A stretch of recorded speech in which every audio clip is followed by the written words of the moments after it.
ಆರಂಭ ಮಾಡೋಣ. ನಮ್ಮ ಆರಂಭವು ತಂದೆ, ಮಗ, ಪರಿಶುದ್ಧಾತ್ಮನ ತ್ರಿಯೇಕ ದೇವರ ನಾಮದಲ್ಲಿ ಉಂಟಾಗಲಿ. ಆಮೇನ್.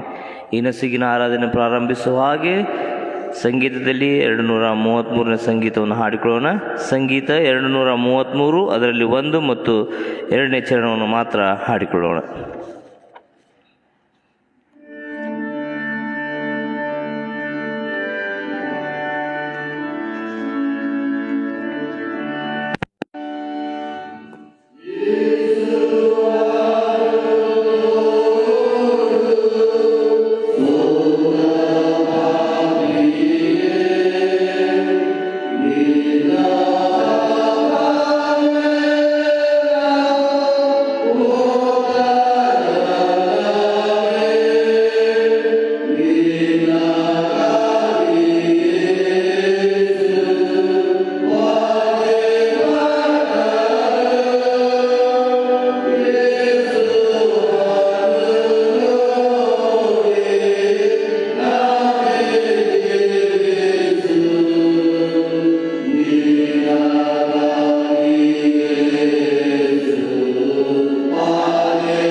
ದೇವರೇ, ನಿನ್ನ ಕೃಪೆಯ ಮೂಲಕಪ್ಪ ಈ ನಸುಕಿನ ಜಾವದಲ್ಲಿ ಸ್ವಾಮಿ, ನಿನ್ನ ಕೃಪೆಯ ಮೂಲಕ ಈ ವರ್ಷದ ಒಂದು ಹೊಸ ತಿಂಗಳಲ್ಲಿ ನಮ್ಮನ್ನು ನೀನು ನಡೆಸಿದ್ದಕ್ಕಾಗಿ ಸ್ತೋತ್ರ.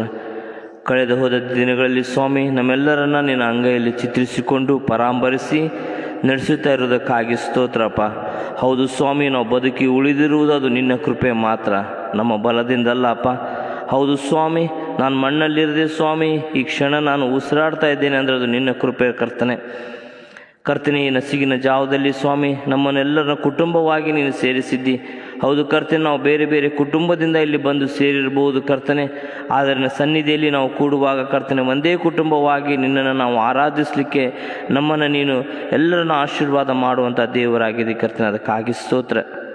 ವಿಶೇಷವಾಗಿ ಈ ಆರಾಧನೆ ಪ್ರಾರಂಭ, ಮಧ್ಯ, ಅಂತ್ಯ ನೀನಾಗಿದ್ದುಕೊಂಡು ನೀನು ಮಹಿಮೆ ಹೊಂದಪ್ಪ ಸ್ವಾಮಿ. ಪ್ರತಿದಿನ ಸ್ವಾಮಿ ಬೆಳಿಗ್ಗೆ ಮತ್ತು ಸಾಯಂಕಾಲಿನ ಸನ್ನಿಧಿಯಲ್ಲಿ ನಾವು ಕೇಳುವಂಥ ವಾಕ್ಯವು ನಮ್ಮ ಜೀವಿತ ಕಾಲದಲ್ಲಿ ಸ್ವಾಮಿ ಅದು ಫಲಭರಿತವಾಗಿರಲಿ ಎಂಬುದಾಗಿ ನಾನು ಬೇಡ್ಕೊಳ್ತೇನೆ ದೇವರೇ. ಸ್ವಾಮಿ, ಬೇಡುವಂಥ ಪ್ರತಿಯೊಂದೊಂದು ವಿಷಯವನ್ನು ನೀನು ಬಲ್ಲಾತನಾಗಿದ್ದಿ. ಎಲ್ಲ ಅವಶ್ಯವಿರುವಂಥ ವಿಷಯಗಳನ್ನು ನೀನು ಈಡೇರಿಸಿ ಪರಾಮರಿಸಿ ನಮ್ಮನ್ನು ನೀನು ಚೈತನ್ಯಪಡಿಸಿ ಎಂಬುದಾಗಿ ನಾನು ಸನ್ನಿಧಿಯಲ್ಲಿ ನಾನು ಬೇಡ್ಕೊಳ್ತೇನೆ ದೇವರೇ. ಈ ಆರಾಧನೆ ಪ್ರಾರಂಭ, ಮಧ್ಯ, ಅಂತ್ಯ ನೀನಾಗಿದ್ದುಕೊಂಡು ನೀನು ಮಹಿಮೆ ಹೊಂದಪ್ಪ. ಹೌದು ಕರ್ತನೆ, ಬೇಡುವಂಥ ಪ್ರತಿಯೊಂದು ವಿಷಯವನ್ನು ಆಶೀರ್ವಾದ ಮಾಡು. ವಿಶೇಷವಾಗಿ ಚಿಕ್ಕ ಮಕ್ಕಳನ್ನು ಆಶೀರ್ವಾದ ಮಾಡು ಸ್ವಾಮಿ. ಹೌದು ಕರ್ತನೆ, ಅವ್ರಿಗೆ ಬೇಕಾಗುವಂಥ ಎಲ್ಲ ಆಶೀರ್ವಾದವನ್ನು ನಿನ್ನ ಕೃಪೆಯ ಮೂಲಕ ಒದಗಿಸಿಕೊಡು ಕರ್ತನೆ. ವಿಶೇಷವಾಗಿ ಪರೀಕ್ಷೆಯನ್ನು ಎದುರಿಸ್ತಾ ಇರುವಂಥ ಪ್ರತಿಯೊಬ್ಬೊಬ್ಬರ ಮಕ್ಕಳನ್ನು ಹೆಸರಾಗಿ ನೀನು ಆಶೀರ್ವಾದ ಮಾಡು. ಹೌದು ಸ್ವಾಮಿ, ನೀನೇ ಹೇಳಿದ್ದಿ, ಜ್ಞಾನ ಕಡಿಮೆ ಆಗಿದೆ, ನನಗೆ ಕೇಳಿಕೊಡ್ರಿ, ನಾನು ಹಂಗಿಸದೇ ಕೊಡ್ತೇನೆ ಎಂಬುದಾಗಿ ಕರ್ತನೆ. ನೀನು ಎಲ್ಲವನ್ನು ನೀನು ಆಶೀರ್ವಾದ ಮಾಡಿ ಕೊಡುವಂಥ ದೇವರಾಗಿದ್ದೆ. ಅದಕ್ಕಾಗಿ ಸ್ತೋತ್ರ ಸ್ವಾಮಿ. ವಿಶೇಷವಾಗಿ ಕರ್ತನೆ, ಈ ಒಂದು ಹೊಸ ತಿಂಗಳವನ್ನು ಸ್ವಾಮಿ, ಪ್ರತಿಯೊಂದು ದಿನವನ್ನು ಸ್ವಾಮಿ ನೀನು ಆಶೀರ್ವಾದವಾಗಿ ಉಚಿತವಾಗಿ ನಮಗೆ ಕೊಡ್ತೀಯಪ್ಪ. ಅದನ್ನು ಉತ್ತಮವಾದಂಥ ರೀತಿಯಲ್ಲಿ ನಿನಗೆ ಮಹಿಮೆ ತರುವಂಥ ರೀತಿಯಲ್ಲಿ ನಾವು ಅದನ್ನು ಉಪಯೋಗಿಸಿಕೊಂಡು ಸ್ವಾಮಿ ನಮ್ಮ ಜೀವಿತವನ್ನು ನಿನ್ನ ವಾಕ್ಯದ ಮೂಲಕ ಬಲಪಡಿಸಿಕೊಳ್ಳಲಿಕ್ಕೆ ನೀನು ಕೃಪೆ ಮಾಡಬೇಕೆಂಬುದಾಗಿ ಸ್ವಾಮಿ ಈ ಚಿಕ್ಕ ಪ್ರಾರ್ಥನೆಯಿಂದ ನಜರೇತಿನ ಯೇಸು ಕ್ರಿಸ್ತನ ನಾಮದಲ್ಲಿ ಬೇಡಿ ಹೊಂದಿದ್ದೇನೆ ತಂದೆ ದೇವರೇ. ಆಮೇನ್. ಆರಾಧನೆ ಮುಂದುವರಿಸುವ ಹಾಗೆ ಪರದೆ ಮೂಡಿ ಬರೆದಂಥ ಒಂದು ಹಾಡನ್ನು ಹಾಡಿಕೊಳ್ಳೋಣ.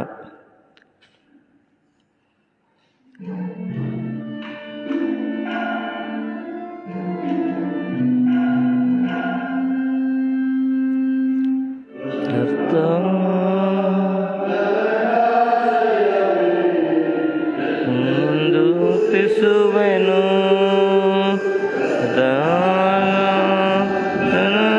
ಆಶ್ರಯವೇ ಎಂದೆಂದು ಸ್ತುತಿಸುವೆನು.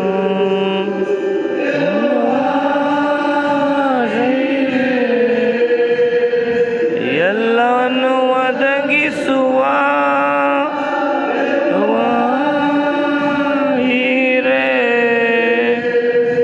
ಎಲ್ಲವನ್ನು ಒದಗಿಸುವ ಅವೆಲ್ಲ ಪೂರೈಸುವೆನು, ಅಗತ್ಯವೆಲ್ಲ ಪೂರೈಸುವೆನು. ತನ್ನಾಮ ನಮಗಾಶ್ರಯವೇ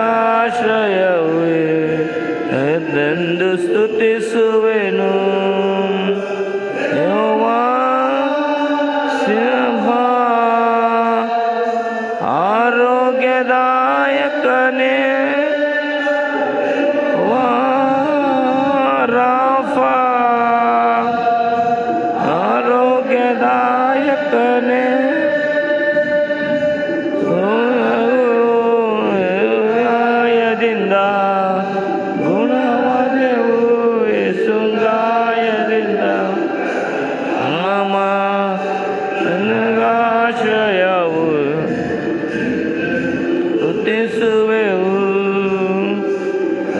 ನಾಮ ನನಗಾಶ್ರಯವು ಎಂದೆಂದು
ಜೀವ ಸ್ವರೂಪನಾದ ನಮ್ಮ ಸ್ವರ್ಗೀಯ ತಂದೆಯಾದ ದೇವರೇ, ನಮ್ಮನ್ನು ಜೀವಿತರ ಪಟ್ಟಿಯಲ್ಲಿಟ್ಟು ಸ್ವಾಮಿ, ಈ ಉದಯ ಜಾವದಲ್ಲಿ ನಿನ್ನ ಆಲಯದಲ್ಲಿ ನಮ್ಮನ್ನು ಕರೆತಂದಿದ್ಯಪ್ಪ. ಅದಕ್ಕಾಗಿ ನಿಮಗೆ ಸ್ತೋತ್ರ ಸಲ್ಲಿಸ್ತೇನಪ್ಪ. ಅಪ್ಪ ತಂದೆ, ಅಲ್ಪಳು ಅಯೋಗ್ಯಳು, ಯಾವ ಗಣನಿಗೆ ಬಾರದವಳಾದ ಪಾಪಿಯಾದ ನನ್ನನ್ನು ನಿನ್ನ ವಾಕ್ಯವನ್ನು ನಿನ್ನ ಮಕ್ಕಳಿಗೆ ಪ್ರಚುರಪಡಿಸುವುದಕ್ಕಾಗಿ ಒಂದು ಸಾಧನವನ್ನಾಗಿ ಉಪಯೋಗಿಸಿಕೊಂಡಿದ್ದೀಯಲ್ಲಪ್ಪ. ಅದಕ್ಕಾಗಿ ನಿಮಗೆ ಸ್ತೋತ್ರ ಸಲ್ಲಿಸ್ತೇನಪ್ಪ. ನನ್ನ ಬಾಯಿ ಮಾತುಗಳು, ನಮ್ಮೆಲ್ಲರ ಹೃದಯದ ಧ್ಯಾನವು ನಿಮಗೆ ಮಾತ್ರ ಸಮರ್ಪಕವಾಗಿರಲಿ ತಂದೆಯೇ. ಆಮೇನ್. ಈ ಸಮಯವನ್ನು ಒದಗಿಸಿಕೊಟ್ಟಂಥ ತಂದೆಯಾದ ದೇವರಿಗೆ ಮೊಟ್ಟ ಮೊದಲನೇದಾಗಿ ಕೃತಜ್ಞತೆಯನ್ನು ಸಲ್ಲಿಸುತ್ತೇನೆ. ಹಾಗೂ ಸಭಾಪಾಲಕರಿಗೂ ಸಭಾಪಾಲನಾ ಸಮಿತಿಯವರಿಗೂ ಸಭಿಕರಾದ ತಮ್ಮೆಲ್ಲರಿಗೂ ಕರ್ತನ ನಾಮದಲ್ಲಿ ವಂದಿಸುತ್ತೇನೆ. ಈ ಸಮಯದಲ್ಲಿ ನಾವು ಧ್ಯಾನಿಸುವಂತಹ ದೇವರ ವಾಕ್ಯದ ಭಾಗವು ಹೊಸ ಒಡಂಬಡಿಕೆಯಲ್ಲಿ ಯೋಹಾನನು ಬರೆದ ಸುವಾರ್ತೆ 12ನೇ ಅಧ್ಯಾಯ 1-8 ಯೋಹಾನನು ಬರೆದ ಸುವಾರ್ತೆ 12ನೇ ಅಧ್ಯಾಯ 1-8 ಓದುವ ವೇದವಾಕ್ಯವನ್ನು ಆಲಿಸೋಣ. ಪಸ್ಕ ಹಬ್ಬವು ಇನ್ನೂ 6 ದಿವಸ ಮುಂದೆ ಇರಲಾಗಿ ಯೇಸು ಬೇತಾನ್ಯಕ್ಕೆ ಬಂದನು. ಯೇಸುವು ಸತ್ತವರೊಳಗಿಂದ ಎಬ್ಬಿಸಿದ ಲಾಜರನು ಅಲ್ಲಿದ್ದನು. ಯೇಸುವಿಗೆ ಅಲ್ಲಿ ಔತಣ ಮಾಡಿಸಲು ಮಾರ್ತಳು ನೆರವಾಗಿದ್ದಳು. ಲಾಜರನು ಆತನ ಸಂಗಡ ಊಟಕ್ಕೆ ಕೂತವರಲ್ಲಿ ಒಬ್ಬನು. ಆಗ ಮರಿಯಳು ಬಹು ಬೆಲೆಯುಳ್ಳ ಅಚ್ಚ ಜಟಮಾಂಸಿ ತೈಲವನ್ನು 1 ಸೇರಷ್ಟು ತಂದು ಯೇಸುವಿನ ಪಾದಕ್ಕೆ ಹಚ್ಚಿ ತನ್ನ ತಲೆ ಕೂದಲಿನಿಂದ ಆತನ ಪಾದಗಳನ್ನು ಒರೆಸಿದಳು. ಆ ತೈಲದ ಪರಿಮಳವು ಮನೆಯಲ್ಲೆಲ್ಲ ತುಂಬಿಕೊಂಡಿತು. ಆದರೆ ಆತನ ಶಿಷ್ಯರಲ್ಲಿ ಒಬ್ಬನು, ಅಂದರೆ ಆತನನ್ನು ಹಿಡುಕೊಡುವುದಕ್ಕಿದ್ದ ಇಸ್ಕರಿಯೋತ್ ಯೂದನೆಂಬವನು, ಯಾಕೆ ಈ ತೈಲವನ್ನು 300 ಹಣಕ್ಕೆ ಮಾರಿ ಬಡವರಿಗೆ ಕೊಡಲಿಲ್ಲ ಅಂದನು. ಅವನು ಬಡವರಿಗೋಸ್ಕರ ಚಿಂತಿಸಿ ಇದನ್ನು ಹೇಳಲಿಲ್ಲ. ಅವನು ಕಳ್ಳನಾಗಿದ್ದು ತನ್ನ ವಶದಲ್ಲಿದ್ದ ಅವರ ಹಣದ ಚೀಲದಲ್ಲಿ ಹಾಕಿದ್ದನ್ನು ತಕ್ಕೊಳ್ಳುವವನಾಗಿದ್ದರಿಂದಲೇ ಹೇಳಿದನು. ಆಗ ಯೇಸು, ಈಕೆಯನ್ನು ಬಿಡು, ನನ್ನನ್ನು ಹೂಣಿಡುವ ದಿವಸಕ್ಕಾಗಿ ಅದನ್ನು ಇಟ್ಟುಕೊಳ್ಳಲಿ. ಬಡವರು ಯಾವಾಗಲೂ ನಿಮ್ಮ ಬಳಿಯಲ್ಲಿ ಇರುತ್ತಾರೆ, ಆದರೆ ನಾನು ಯಾವಾಗಲೂ ನಿಮ್ಮ ಬಳಿಯಲ್ಲಿ ಇರುವುದಿಲ್ಲ ಅಂದನು ಎಂಬುದೇ. ಈ ವಾಕ್ಯ ಭಾಗದ ಮೇಲೆ ನಮ್ಮ ಧ್ಯಾನದ ಮುಖ್ಯ ಪ್ರಸ್ತಾಪ ಮುನ್ಸೂಚಿತ ಉತ್ತರ ಕ್ರಿಯೆ. ಮುನ್ಸೂಚಿತ ಉತ್ತರ ಕ್ರಿಯೆ ಒಬ್ಬ ವ್ಯಕ್ತಿ ಸತ್ತ ಮೇಲೆ ಮಾಡುವಂಥ ಉತ್ತರ ಕ್ರಿಯೆ ಇದಾಗಿದೆ. ಮತ್ತಾಯನು ಬರೆದ ಸುವಾರ್ತೆ 8ನೇ ಅಧ್ಯಾಯ 21ನೇ ವಚನದಲ್ಲಿ ನಾವು ನೋಡುವಾಗ, ಯೇಸು ಸ್ವಾಮಿ ಒಂದು ಸಾರಿ ಒಬ್ಬ ಯೌವನಸ್ಥನಿಗೆ ನನ್ನನ್ನು ಹಿಂಬಾಲಿಸು ಎಂಬುದಾಗಿ ಹೇಳುವಾಗ, ಯೌವನಸ್ಥನು ನನ್ನ ತಂದೆಯ ಉತ್ತರ ಕ್ರಿಯೆಯನ್ನು ಮಾಡಿ ಬಂದು ನಂತರ ನಿನ್ನನ್ನು ಹಿಂಬಾಲಿಸುತ್ತೇನೆ ಎಂಬುದಾಗಿ ಹೇಳಿರುವುದನ್ನು ಸತ್ಯವೇದದಲ್ಲಿ ನಾವು ಓದುವವರಾಗಿದ್ದೇವೆ. ಆದರೆ ಮರಿಯಳು ಪ್ರೀತಿಯ ದ್ಯೋತಕವಾಗಿ ಯೇಸು ಸ್ವಾಮಿಗೆ ಮುನ್ಸೂಚಿತ ಉತ್ತರ ಕ್ರಿಯೆಯನ್ನು ಮಾಡುತ್ತಿದ್ದಾಳೆ. ಯೇಸು ಸ್ವಾಮಿ ಮುಂದೆ ಶ್ರಮೆ ಮರಣ ಅನುಭವಿಸುವುದು ಮರಿಯಳಿಗೆ ಗೊತ್ತಿರಲಿಲ್ಲ. ಮಾರ್ಕನು ಬರೆದ ಸುವಾರ್ತೆ 14ನೇ ಅಧ್ಯಾಯ 8ನೇ ವಚನದಲ್ಲಿ ನಾವು ನೋಡುವಾಗ, ಈಕೆಯು ಮುಂದಾಗಿ ನನ್ನ ಉತ್ತರ ಕ್ರಿಯೆಗೋಸ್ಕರ ನನ್ನ ದೇಹಕ್ಕೆ ಈ ತೈಲವನ್ನು ಹಚ್ಚಿದ್ದಾಳೆ ಎಂಬುದಾಗಿ ಯೇಸು ಸ್ವಾಮಿ ಅಲ್ಲಿ ಹೇಳಿರುವುದನ್ನು ನಾವು ಓದುವರಾಗಿದ್ದೇವೆ. ಯೇಸು ಸ್ವಾಮಿಯ ಮಾತುಗಳು ಮರಿಯಳ ಜೀವಿತವನ್ನು ಮಾರ್ಪಡಿಸಿದ್ದರಿಂದ ಅತ್ಯಮೂಲ್ಯವಾದಂತಹ ಬಹು ಬೆಲೆಯುಳ್ಳ ಅಚ್ಚ ಜಟಮಾಂಸಿ ತೈಲವನ್ನು ಮರಿಯಳು ತಂದಿದ್ದಳು. ಈ ತೈಲವನ್ನು ಸಸ್ಯದಿಂದ ಮಾಡಲಾಗುತ್ತಿತ್ತು. ಈ ಸಸ್ಯವನ್ನು ಅವರು ಭಾರತ ದೇಶದಿಂದ ಆಮದು ಮಾಡಿಕೊಳ್ತಾ ಇದ್ದರು.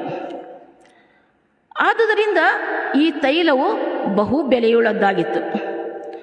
ಆಗ ಮರಿಯಳು ತಂದಂತಹ ಆ ಸುಗಂಧ ತೈಲವು ಒಂದು ಸೇರಿನಷ್ಟು, ಅಂದರೆ 300 ಹಣಕ್ಕೆ ಅದು ಬೆಲೆಯುಳ್ಳದ್ದಾಗಿತ್ತು. ಒಂದು ಬೆಳ್ಳಿಯ ನಾಣ್ಯವು ಒಬ್ಬ ಕಾರ್ಮಿಕನ ಒಂದು ದಿವಸದ ಆಗಿನ ಸಂಬಳವಾಗಿತ್ತು. ಸುಮಾರು 1 ವರ್ಷದ ಸಂಬಳಕ್ಕೆ ಈ ಒಂದು ಮರಿಯಳು ತಂದಂತಹ ಸುಗಂಧ ತೈಲ ಅಷ್ಟೊಂದು ಬೆಲೆ ಬಾಳುವಂಥದ್ದಾಗಿತ್ತು.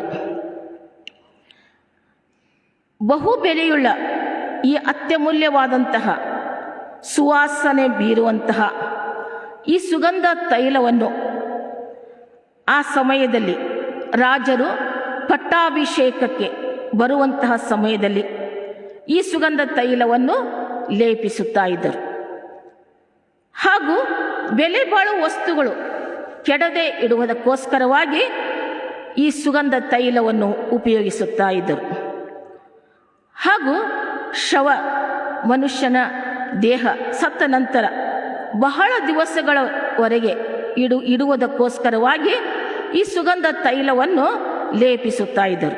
ಆದಿಕಾಂಡ 50ನೇ ಅಧ್ಯಾಯ 26ನೇ ವಚನವನ್ನು ನಾವು ಗಮನಿಸುವಾಗ ಯೋಸೇಫನ ದೇಹ ಕೆಡದ ಹಾಗೆ ಇಡುವುದಕ್ಕಾಗಿ ಈ ಸುಗಂಧ ದ್ರವ್ಯವನ್ನು ಲೇಪಿಸಿದರು ಎಂಬುದಾಗಿ ವೇದ ವಾಕ್ಯದಲ್ಲಿ ನಾವು ನೋಡುವವರಾಗಿದ್ದೇವೆ. ಪ್ರಿಯ ದೇವಜನರೇ, ಇಷ್ಟೊಂದು ಅಮೂಲ್ಯವಾದಂತಹ ಸುಗಂಧ ತೈಲವನ್ನು ಮರಿಯಳು ತಂದು ಯೇಸು ಸ್ವಾಮಿಯ ಪಾದಕ್ಕೆ ಯಾಕೆ ಹಚ್ಚುತ್ತಾಳೆ?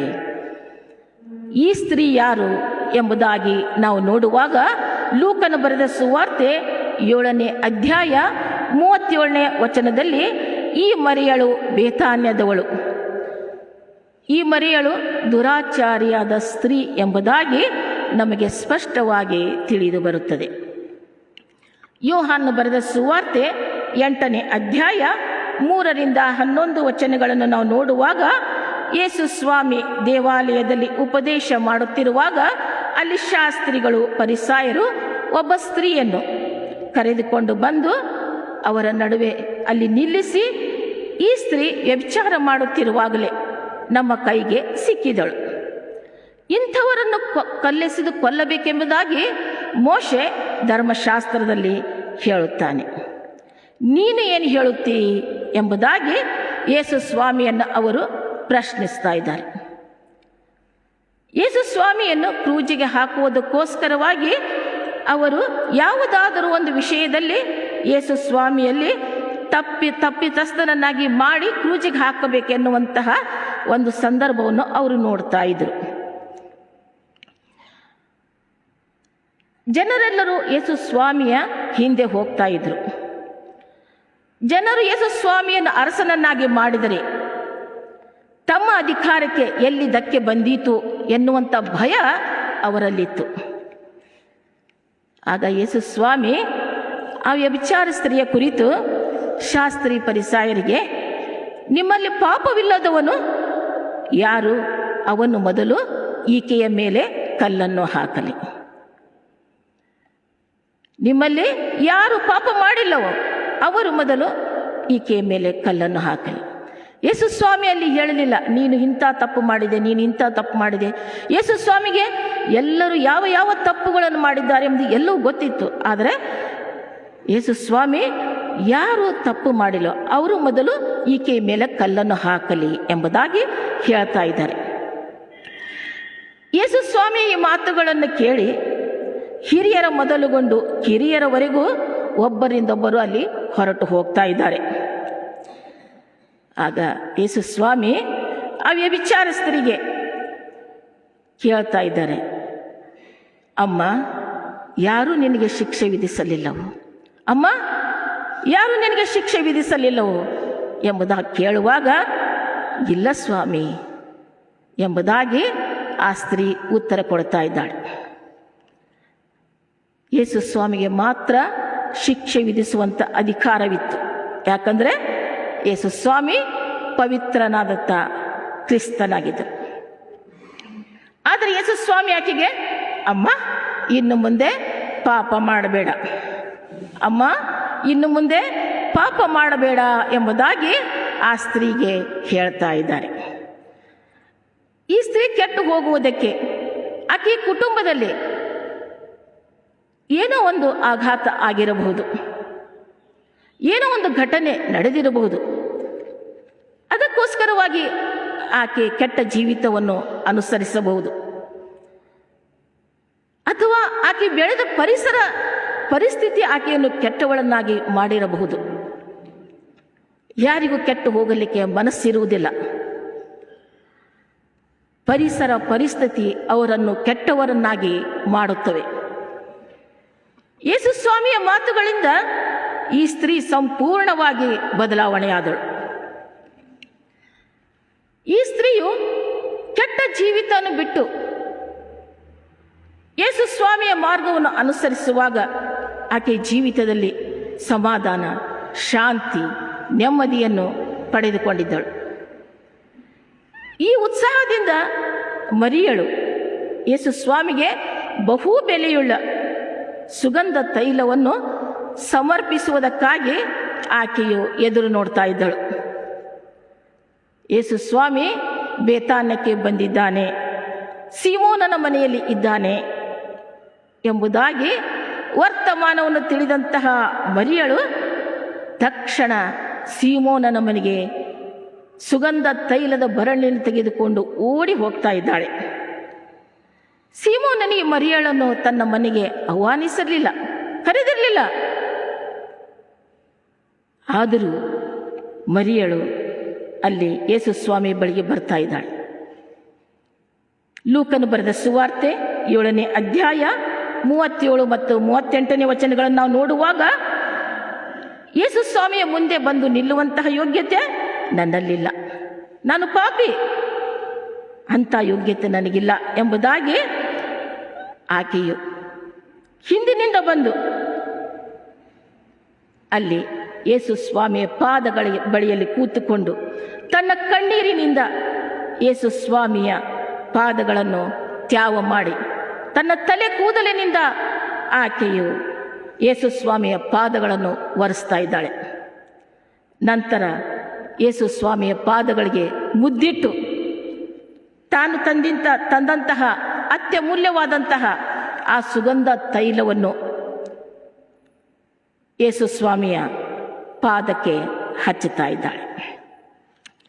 ಈ ಸುಗಂಧ ತೈಲದ ಈ ಒಂದು ಪರಿಮಳದ ಸುವಾಸನೆ ಮನೆಯಲ್ಲೆಲ್ಲ ಹರಡಿತು ಎಂಬುದಾಗಿ ಯೋಹಾನನು ಬರೆದ ಸುವಾರ್ತೆ 12ನೇ ಅಧ್ಯಾಯ 3ನೇ ವಚನದಲ್ಲಿ ನಾವು ಓದುವರಾಗಿದ್ದೇವೆ. ಲೂಕನು ಬರೆದ ಸುವಾರ್ತೆ 7ನೇ ಅಧ್ಯಾಯ 39ರಿಂದ 47 ವಚನಗಳನ್ನು ನಾವು ನೋಡುವಾಗ, ಯೇಸು ಸ್ವಾಮಿಯನ್ನು ಊಟಕ್ಕೆ ಕರೆದಂತಹ ಸೀಮೋನನು ಆತನು ತನ್ನ ಮನಸ್ಸಿನಲ್ಲಿ ಅಂದುಕೊಳ್ತಾ ಇದ್ದಾನೆ, ಯೇಸು ಸ್ವಾಮಿ ಪ್ರವಾದಿಯಾಗಿದ್ದರೆ ತನ್ನನ್ನು ಮುಟ್ಟಿದಂಥ ಈ ಹೆಂಗಸು ದುರಾಚಾರಿ ಎಂಬುದಾಗಿ ಆತನಿಗೆ ಗೊತ್ತಾಗ್ತಿತ್ತು ಎಂಬುದಾಗಿ ಸೀಮೋನನು ತನ್ನ ಮನಸ್ಸಿನಲ್ಲಿ ಅಂದುಕೊಳ್ತಾ ಇದ್ದಾನೆ. ಎಲ್ಲರ ಹೃದಯವನ್ನು ತಿಳಿದುಕೊಂಡಂಥ ಯೇಸು ಸ್ವಾಮಿ ಸೀಮೋನನಿಗೆ ಹೇಳ್ತಾ ಇದ್ದಾರೆ, ಸೀಮೋನನೇ, ನಿನಗೆ ಒಂದು ಮಾತು ಹೇಳುತ್ತೇನೆ. ಏನೆಂದರೆ, ಒಬ್ಬ ಸಾಹುಕಾರನಿಗೆ 2 ಸಾಲುಗಾರರಿದ್ದರು. ಒಬ್ಬನು 500 ಹಣ ಕೊಡಬೇಕಾಗಿತ್ತು, ಇನ್ನೊಬ್ಬನು 50 ಹಣ ಕೊಡಬೇಕಾಗಿತ್ತು.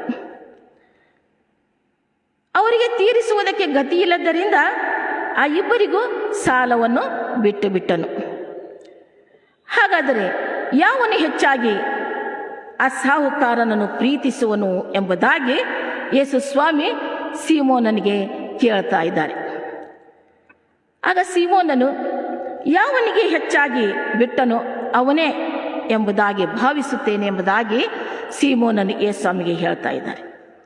ಆಗ ಯೇಸುಸ್ವಾಮಿ ಹೇಳ್ತಾ ಇದ್ದಾರೆ, ಸೀಮೋನನೇ, ನೀನು ಸರಿಯಾಗಿ ಹೇಳಿದೆ. ಯೇಸುಸ್ವಾಮಿಗೆ ಸೀಮೋನನು ಮನೆಗೆ ಬಂದಾಗ ಆತನ ಕಾಲಿಗೆ ನೀರನ್ನು ಕೊಟ್ಟಿರಲಿಲ್ಲ. ಆಗಿನ ಸಮಯದಲ್ಲಿದ್ದಂತಹ ಸಂಪ್ರದಾಯ, ಮನೆಗೆ ಬಂದ ಅತಿಥಿಗಳಿಗೆ ಕಾಲಿಗೆ ನೀರನ್ನು ಪ್ರೋಕ್ಷಿಸುವುದು, ಮುದ್ದಿಡುವುದು, ತಲೆಗೆ ಎಣ್ಣೆ ಹಚ್ಚುವುದು ಆಗಿನ ಕಾಲದ ಸಂಪ್ರದಾಯವಾಗಿತ್ತು. ಆದರೆ ಸೀಮೋನನು ಯೇಸುಸ್ವಾಮಿಗೆ ಹೀಗೆ ಅತಿಥಿ ಸತ್ಕಾರ ಮಾಡಿರಲಿಲ್ಲ. ಅದಕ್ಕೆ ಯೇಸುಸ್ವಾಮಿ ಸೀಮೋನನಿಗೆ, ನೀನು ನನ್ನ ಕಾಲಿಗೆ ನೀರು ಕೊಡಲಿಲ್ಲ, ಇವಳಾದರೂ ನನ್ನ ಕಾಲುಗಳನ್ನು ತನ್ನ ಕಣ್ಣೀರಿನಿಂದ ತ್ಯಾವ ಮಾಡಿ ತನ್ನ ತಲೆ ಕೂದಲಿನಿಂದ ಒರೆಸಿದಳು. ನೀ ನನಗೆ ಮುದ್ದಿಡಲಿಲ್ಲ, ಇವಳಾದರೂ ನಾನು ಒಳಗೆ ಬಂದಾಗಿನಿಂದ ಮುದ್ದಿಡುವುದನ್ನು ಬಿಟ್ಟಿಲ್ಲ. ನೀ ನನ್ನ ತಲೆಗೆ ಎಣ್ಣೆ ಹಚ್ಚಲಿಲ್ಲ, ಇವಳಾದರೂ ಸುಗಂಧ ತೈಲವನ್ನು ನನ್ನ ಕಾಲಿಗೆ ಹಚ್ಚಿದಳು ಎಂಬುದಾಗಿ ಇವಳ ಪಾಪಗಳು ಬಹಳವಾಗಿದ್ದರೂ ಕೂಡ ಅವು ಕ್ಷಮಿಸಲ್ಪಟ್ಟಿವೆ, ಯಾಕಂದರೆ ಅವಳು ತೋರಿಸಿದ ಪ್ರೀತಿ ಬಹಳ ಎಂಬುದಾಗಿ ಸೀಮೋನನಿಗೆ ಯೇಸುಸ್ವಾಮಿ ಅವನು ಮಾಡಿದ ತಪ್ಪನ್ನು ಈಗ ತಿಳಿಸಿಕೊಡ್ತಾ ಇದ್ದಾರೆ. ಈ ಮರಿಯಳು ಯೇಸುಸ್ವಾಮಿಯಿಂದ ರಕ್ಷಿಸಲ್ಪಟ್ಟಳು. ಯೇಸುಸ್ವಾಮಿಯ ಒಂದೇ ಮಾತಿನಿಂದ, ಏನೆಂದರೆ ಇನ್ನು ಮುಂದೆ ಪಾಪ ಮಾಡಬೇಡ ಎಂಬ ಇದೊಂದೇ ಮಾತಿನಿಂದ ಸಂಪೂರ್ಣವಾಗಿ ಮರಿಯಳು ಮಾರ್ಪಾಟಾದಳು, ಬದಲಾವಣೆಯಾದಳು. ಆದರೆ ಯೂದನ ಜೀವಿತವನ್ನು ನಾವು ಗಮನಿಸುವಾಗ ಯೇಸುಸ್ವಾಮಿಯ ಬಳಿಯಲ್ಲಿ 3.5 ವರ್ಷಗಳ ಕಾಲ ಜೀವಿಸಿ, ಯೇಸುಸ್ವಾಮಿಯ ವಾಕ್ಯಗಳನ್ನು ಕೇಳಿ, ಯೇಸುಸ್ವಾಮಿಯ ಮಾಡಿದಂಥ ಅದ್ಭುತ ಕಾರ್ಯಗಳನ್ನು, ಸೂಚಕ ಕಾರ್ಯಗಳನ್ನು ನೋಡಿದರೂ ಕೂಡ ಯೇಸುಸ್ವಾಮಿಯ ಸಂಗಡವಿದ್ದು ಯೇಸುಸ್ವಾಮಿಯ ಜೀವಿತವನ್ನು ಅನುಸರಿಸದೆ ಸೈತಾನನನ್ನು ಅನುಸರಿಸುವನಾದನು, ಲೋಕದ ಸಂಗತಿಗಳನ್ನು ಪ್ರೀತಿಸುವನಾದನು. ಹಣದ ಆಸೆ ಯೂದನಿಗೆ ಬಹಳವಾಗಿ ಇತ್ತು. ಯೇಸುಸ್ವಾಮಿ ಹಣದ ಜವಾಬ್ದಾರಿಯನ್ನು ಯೂದನಿಗೆ ಕೊಟ್ಟಿದ್ದನು. ಇಲ್ಲಿ ವಾಕ್ಯ ಭಾಗದಲ್ಲಿ ನಾವು ನೋಡ್ತಾ ಇದ್ದೇವೆ, ಯೋಹಾನ ಬರೆದ ಸುವಾರ್ತೆ 12ನೇ ಅಧ್ಯಾಯ 5 ಮತ್ತು 6ನೇ ವಚನದಲ್ಲಿ, ಈ ತೈಲವನ್ನು 300 ಹಣಕ್ಕೆ ಮಾರಿ ಅದನ್ನು ಬಡವರಿಗೆ ಕೊಡಬಹುದಾಗಿತ್ತು ಎಂಬುದಾಗಿ ಯೂದನು ಹೇಳುವುದನ್ನು ನಾವು ನೋಡುವರಾಗಿದ್ದೇವೆ. ಯೂದನು ಬಡವರ ಕುರಿತು ಅನುಕಂಪದಿಂದ ಈ ಮಾತನ್ನು ಹೇಳಲಿಲ್ಲ. ಯೇಸುಸ್ವಾಮಿ ಹಣದ ಜವಾಬ್ದಾರಿಯನ್ನು ಯೂದನಿಗೆ ಕೊಟ್ಟಿದ್ದನು. ಆ 300 ಹಣವನ್ನು ಯೂದನು ತಾನು ತೆಗೆದುಕೊಳ್ಳುವ ಉದ್ದೇಶದಿಂದ ಈ ಮಾತನ್ನು ಹೇಳಿದನು ಎಂಬುದಾಗಿ ವಾಕ್ಯ ಭಾಗದಲ್ಲಿ ನಾವು ಸ್ಪಷ್ಟವಾಗಿ ತಿಳಿದುಕೊಳ್ಳುವರಾಗಿದ್ದೇವೆ. ಪ್ರಿಯ ದೇವಜನರೇ, ಸೈತಾನನು ಸಹ ನಮ್ಮ ಬಲಹೀನತೆಯನ್ನು ಆತನು ಬಲ್ಲವನಾಗಿದ್ದಾನೆ. ಆತನು ನಮ್ಮ ಬಲಹೀನತೆಯನ್ನು ತಿಳಿದುಕೊಂಡವನಾಗಿದ್ದಾನೆ. ನಮ್ಮ ಬಲಹೀನತೆಯ ಮೂಲಕವಾಗಿ ನಮ್ಮ ಜೀವಿತವನ್ನು ನಾಶಪಡಿಸಲು ಆತನು ಹೊಂಚು ಹಾಕಿ ಪ್ರಯತ್ನಿಸುತ್ತಿರುತ್ತಾನೆ. ಯೂದನು ಹಣದಾಸೆಯುಳ್ಳವನಾಗಿದ್ದನು. ಯೂದನ ಈ ಬಲಹೀನತೆಯನ್ನು ಸೈತಾನನು ತಿಳಿದುಕೊಂಡು ಯೂದನನ್ನು ಸಂಪೂರ್ಣವಾಗಿ ನಾಶ ಮಾಡಲು ಆತನು ಯತ್ನಿಸುತ್ತಾ ಇದ್ದನು. ಅದಕ್ಕೋಸ್ಕರವಾಗಿ ಸೈತಾನನು ಸಂದರ್ಭ ಅವಕಾಶವನ್ನು ನೋಡ್ತಾ ಇದ್ದನು. ಯೇಸುಸ್ವಾಮಿಯನ್ನು ಹೇಗಾದರೂ ಮಾಡಿ ಶಿಲುಬೆಗೆ ಹಾಕಬೇಕೆಂಬುದಾಗಿ ಶಾಸ್ತ್ರಿಗಳು, ಫರಿಸಾಯರು ಅವರು ಪ್ರಯತ್ನಿಸುತ್ತಾ ಇರುವಾಗ ಸೈತಾನನು ಯೂದನ ಮನಸ್ಸಿನಲ್ಲಿ ಪ್ರವೇಶ ಮಾಡ್ತಾ ಇದ್ದಾನೆ. ಹಣದ ಆಸೆಯನ್ನು ತೋರಿಸಿ ಶಾಸ್ತ್ರಿ ಫರಿಸಾಯರ ಸಂಗಡ ಯೂದನು ಯೇಸುಸ್ವಾಮಿಯನ್ನು ಹಿಡಿದುಕೊಡಲು ಕೇವಲ 30 ರೂಪಾಯಿಗೆ ಒಪ್ಪಂದ ಮಾಡಿಕೊಂಡನು ಎಂಬುದಾಗಿ ಮತ್ತಾಯನು ಬರೆದ ಸುವಾರ್ತೆ 26ನೇ ಅಧ್ಯಾಯ 15ನೇ ವಚನದಲ್ಲಿ ಅವರು ಅವನಿಗೆ 30 ರೂಪಾಯಿ ತೂಗಿ ಕೊಟ್ಟರು ಎಂಬುದಾಗಿ ಅಲ್ಲಿ ಬರೆದಿರುವುದನ್ನು ನಾವು ಓದುವರಾಗಿದ್ದೇವೆ.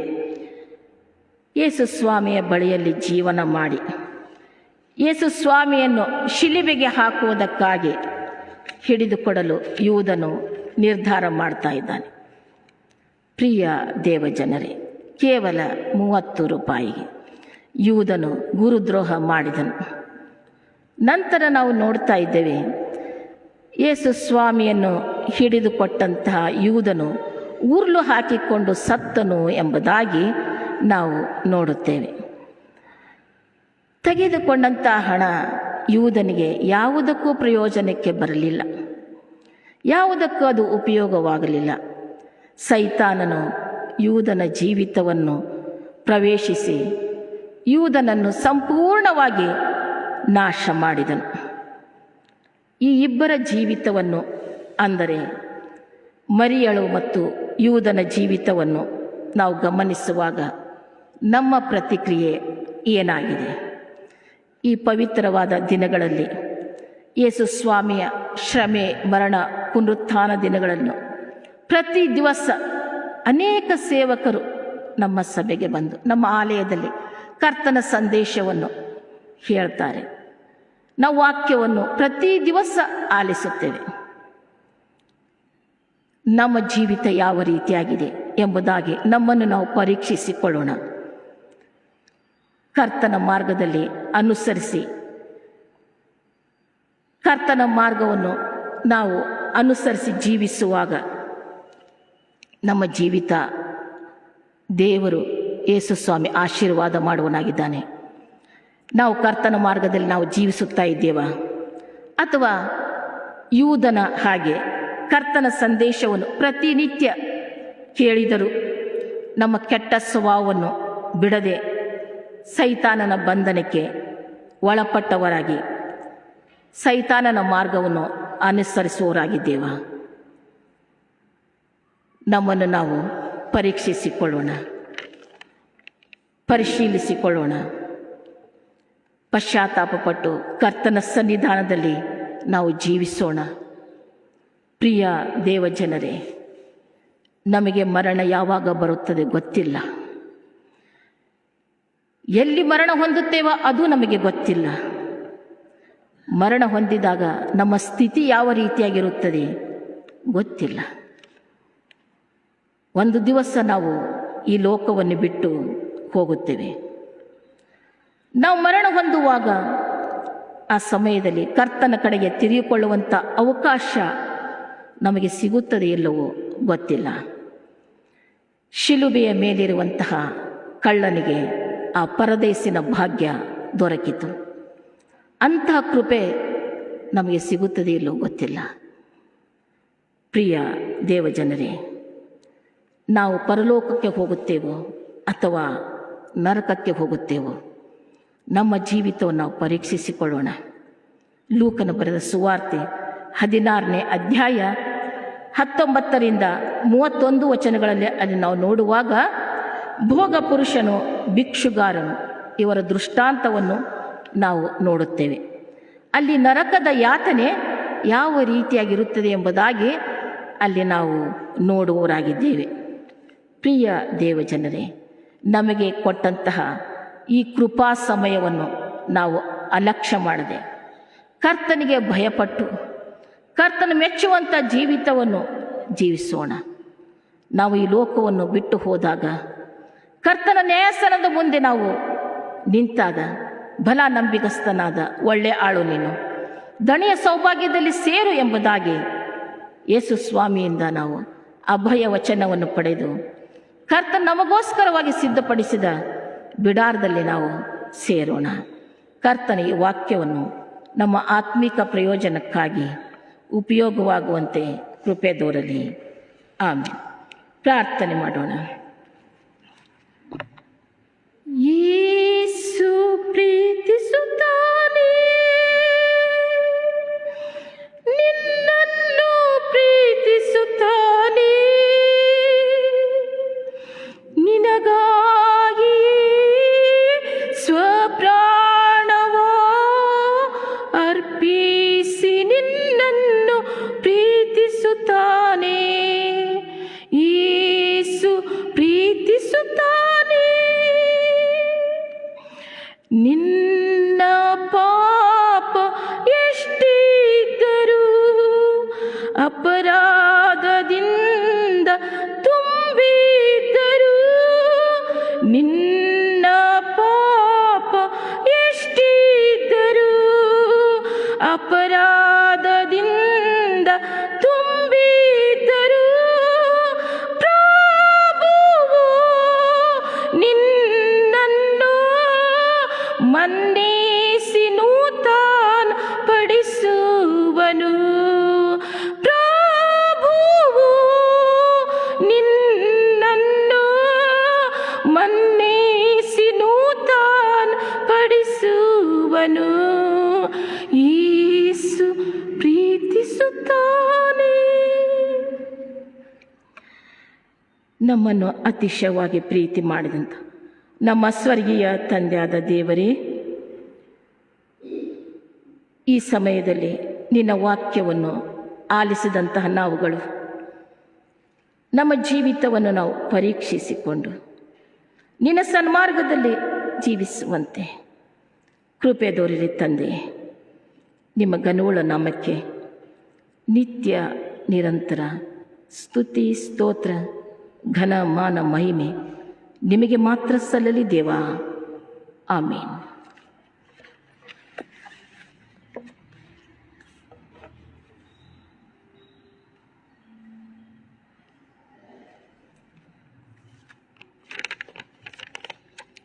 ಸಂಗೀತದಲ್ಲಿ 247ನೇ ಸಂಗೀತವನ್ನು ಹಾಡಿಕೊಳ್ಳೋಣ. ಸಂಗೀತ 247, ಅದರಲ್ಲಿ 1 ಮತ್ತು 2 ಚರಣ ಮಾತ್ರ ಹಾಡಿಕೊಳ್ಳೋಣ.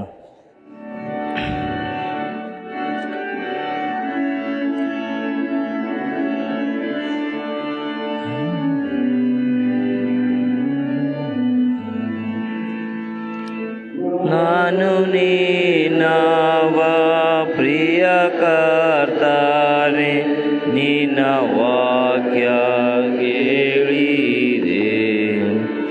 ಇನ್ನು ಕೇವಲ ನಿನ್ನ ನ್ಯೋನ್ಯಕ್ಕೆ ಸೇರೋದೆ ನಾ ಕೋರಿಕೆ. ಹೇಳಿ ನಾನ ಹೇಳಿ ಪ್ರಿಯ ಕರ್ತನೆ, ನಿನ್ನ ಕ್ರೂಜೆ ಕಾಂಬಕ್ಕೆ. ಹೇಳಿ ನಾನ ಹೇಳಿ ಪ್ರಿಯ ಕರ್ತನೆ, ನಿನ್ನ ತಿವಿದೆರೆಗೆ. ನಿನ್ನ ಸೇವೆಗೆ ಪ್ರಿಯ ರಕ್ಷಕ ನೀ ಪ್ರತಿಷ್ಠಿಸೆ ನಾನು. ಪಾಲಿಸು ದೃಢ ನಿಶ್ಚಯ ನಿನ್ನ ಚಿತ್ತ ನಾನಾದು.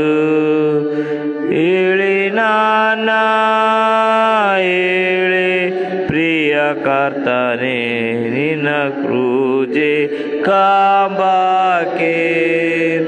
ಹೇಳಿ ನಾನ ಹೇಳಿ ಪ್ರಿಯ ಕರ್ತನೆ, ನಿನ್ನ ಕ್ರೂಜೆಗೆ. ಕರ್ತನು ತಾನೇ ಕಲಿಸಿಕೊಟ್ಟ ಪ್ರಾರ್ಥನೆಯನ್ನು ಪದ್ಯದ ರೂಪದಲ್ಲಿ ಆಡಿಕೊಳ್ಳೋಣ. ನಂತರ ಸಹೋದರಿಯರು ಅಂತ್ಯಾಶೀರ್ವಾದ ನೀಡಬೇಕು. ಅದಾದ ನಂತರ ಕೊನೆಯದಾಗಿ ಜಪಕಾಲ ತೀರಿತೀಗ ಎಂಬ ಹಾಡನ್ನು ನಾವು ಹಾಡಿಕೊಳ್ಳೋಣ.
ನಮ್ಮ ಕರ್ತನಾದ ಯೇಸು ಕ್ರಿಸ್ತನ ಕೃಪೆಯು, ತಂದೆಯಾದ ದೇವರ ಪ್ರೀತಿಯು, ಪರಿಶುದ್ಧಾತ್ಮನ ಅನ್ಯೋನ್ಯತೆಯು ಸದಾಕಾಲವು ನಮ್ಮೆಲ್ಲರೊಂದಿಗಿರಲಿ. ಆನ್ಲೈನ್ ಮೂಲಕ ವೀಕ್ಷಿಸುತ್ತಿರುವಂತಹ ಪ್ರತಿಯೊಬ್ಬರ ಸಂಗಡವಿರಲಿ. ಆಮೇನ್.